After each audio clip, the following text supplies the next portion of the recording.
He is one of Ireland's most celebrated chefs with 3 restaurants, multiple Michelin stars, and one serious love of food. We are talking about the esteemed J.P. McMahon. Thank you for joining us in the Your Morning Kitchen. What an honor to have you here with us today.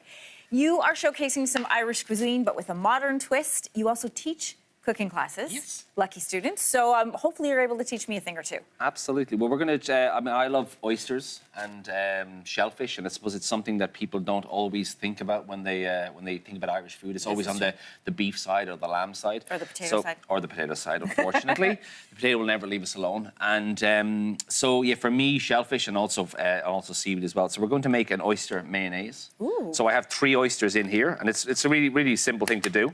You blend up your oysters. And then what we want to do is we want to just add in some oil. So you just literally add a little bit of oil at a time. Okay. And then blend it again. Where would you use an oyster mayonnaise? It's really good with steak. Oh, nice. And also, but we actually serve it with the oyster. So it's kind of like almost like a condiment to the oyster. So a little bit of oil is all you've added to there. Just literally trickle it in. And you can see that what happens is like a mayonnaise starts to form. Oh, yeah. And then we put a little bit of salt.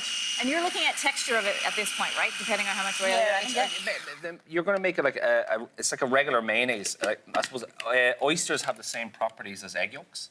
Oh, and interesting. so, exactly. So it's the lecithin inside them, so you can blend them up. You can make ice cream if you want out of oysters. Oyster ice cream? We serve it in the restaurant, yeah. Okay, well, it must be good if you serve it in your restaurant. Well, it's you know, it kind of messes with your head because you're used to eating ice cream that has sugar in it. Yes. And then also you're not used to eating oyster ice cream, and so it's a little bit. I would be fascinated to try that. And that's it. Oh, look at that. So. It is done. Okay, how are we going to try this, chef? Oh, we need a spoon. Sorry, do we have a spoon? Well, I've got spoons. Oh, good. I have spoons somewhere. Oh, look, here's the spoons. Good. I don't know here, this kitchen. I don't know my kitchen. Have a little. I'm going to put a little bit of salt in. Okay.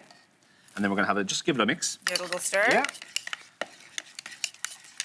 Oh, this smells really good. I'm just going to open up this one. Nicely done. So have a little taste first. Okay, great. Oh, it's really nice. Yeah, it's really. Oh, it's good. Oystery. And here, and then we're going to put a little bit there. Just drizzle on top? Yeah, just drizzle on top. Am I doing this right? Perfect. Okay, great. Cool. And we put a little bit. This is our dried seaweed. Oh, nice. So try that. Can I slip this all down? Yeah, absolutely. Okay. And you have to chew it as well. Mm-hmm. Some people don't always realise that you have to chew oysters. They just swallow them, and all of the flavour is inside. Oh, that's very good. Delicious. So I love that. What else do we have boiling away here? we have some shoulder of lamb, continuing the seaweed theme. We have some milled nori that we covered the very the lamb, nice. and we're also going to have a little, I suppose, lamb gravy that we're going to add the nori to as well. Beautiful. And we're going to serve that lamb just with some roasted vegetables and in a. And you've done that ahead for us. Lamb can be tricky. People are scared of lamb, right? They're so nice in the fields. But Until to you cook prepare, them. yes. Yeah, but like lamb is, if you can cook lamb the way you cook beef. And so if you like your beef medium rare, you like it medium, like lamb can be cooked the same way. And I think it's just about trying to be a bit more delicate with the lamb. And so this is a shoulder, and we cooked it for about an hour and a half. But I always say to people, and particularly in the school, is use a thermometer. And so if you were like, I'm in centigrade, but if you were like looking for rare, it's 50 degrees Celsius or 60 for your medium. Like don't kind of like you're not going to know intuitively when it's ready. Like even me, I will always probe the lamb, and so it's really, really important. I want to ask you, Chef, you've said this, and I found this interesting. Getting a Michelin star, of course, is a huge accomplishment. taste? Yes, Oh, yes. please. But hanging on to it can be even more difficult. Is even because I suppose you're under beautiful. assessment all the time. You know, I mean, in the sense that you never know exactly who is going to, when the Michelin inspector is going to be in. And that could be, I mean, usually it's a table of 1, sometimes it's a table of 2, sometimes it's a table of 4. And I suppose you're always on edge. And the best, I suppose, way of describing it, because we have 2 of the restaurants that don't have the Michelin star, is that it's like the cup final every night. Wow. And you know, so I always say, like, the other restaurant is like playing in the league. You can win some, you can lose some. Whereas when you have a star every night, it's the cup final night and you have to win. That's a lot of pressure. Yeah, so whether you're doing 1 person or doing 30 people, everything has to be exactly the same, and the consistency. And then they come in and everything goes fine for a year, and you go and you kind of sigh, and then the next day it starts all over again.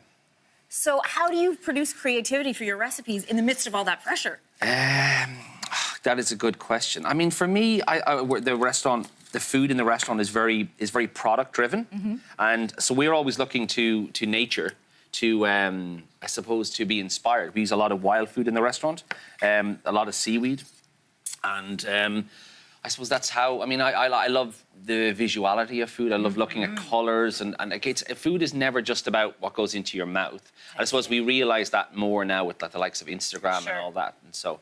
I want to taste this before we go, and we do Yes. have to go. So this is Oh, going the on sauce, that? yes. Hold on, we're going to pour this sauce in Oh, here. beautiful.